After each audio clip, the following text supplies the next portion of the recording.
Hi friends, नमस्कार सगळ्यांना, नमस्कार संध्याकाळची गुड इव्हनिंग। तर चला तर मित्रांनो, आमचे चालले काम मीन्स स्वयंपाक मध्ये बघा चालले, कुकर लावला आहे।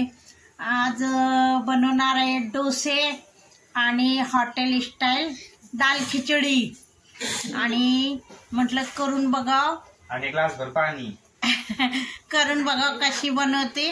पण म्हटलं बघायची, एकदा ट्राय करायची, बघत राहायचं। हिमांशू बघायला हॉटेलात गेलता मुलांसोबत, तर तो म्हटलं मम्मी आम्ही आज कॉलेजचे मुलं सगळे गेलते, मग डाळ खिचडी खाल्ली।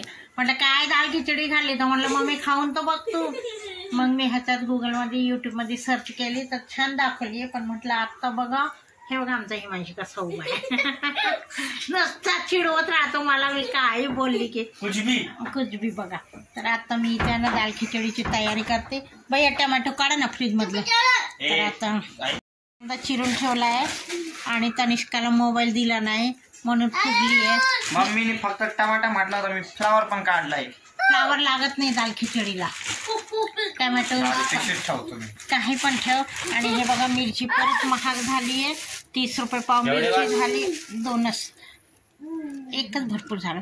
तर मिरची परत महाग झाली आहे, 25 रुपये पाव मिरची, कोथिंबीर गड्डी 30 रुपये। आणि ते चटणी बनवायची आहे मला, तर चटणीसाठी हे केले काय मिरची घेतली आहे, आणि कोथिंबीर, खोबरं, आता खोबऱ्याची चटणी बनवणार आहे मी मस्तपैकी। तर चला मग झाल्यावर तुम्हाला दाखवते मित्रांनो। तर हे बघा मित्रांनो, इथं मम्मी बनवते आता गरमागरम डोसा। तर मित्रांनो डोसे खायला इथे झाली आहे दाल खिचडी ढाबा स्टाईल। इथे चालले डोसे बनवायचे, आणि तनिष्का बसली आहे। तनिष्काला खायचे, तिला म्हटलं खा, तर ती नाही म्हणतीये।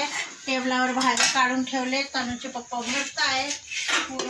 इथं चटणी बनवली आहे, आणि इथं भाजी, आता बटाट्याची भाजी केली मस्त। आत्ता गरमागरम डोसा बरोबर खायची, ज्याला चटणी खायची तो चटणी खायची, ज्याला भाजी खायची तर भाजी खायची, आहे ना मम्मी? हां, दोन्ही खाणार आहे, पण कोणी असं खाणारच नाही की एकदम चटणी एकदम, मला तर दोन्ही आवडतात। चला मित्रांनो बघा, हे पेपर डोसा बनवलेला झाले छान, आणि चपातीचाच तवा आहे माझा, भाकरीचा तवा म्हणजे स्पेशल तवा नाही आहे पावभाजीचा, सॉरी ह्याचा वेगळा। बघा किती भारी खुसखुशीत पराठ काय डोसा।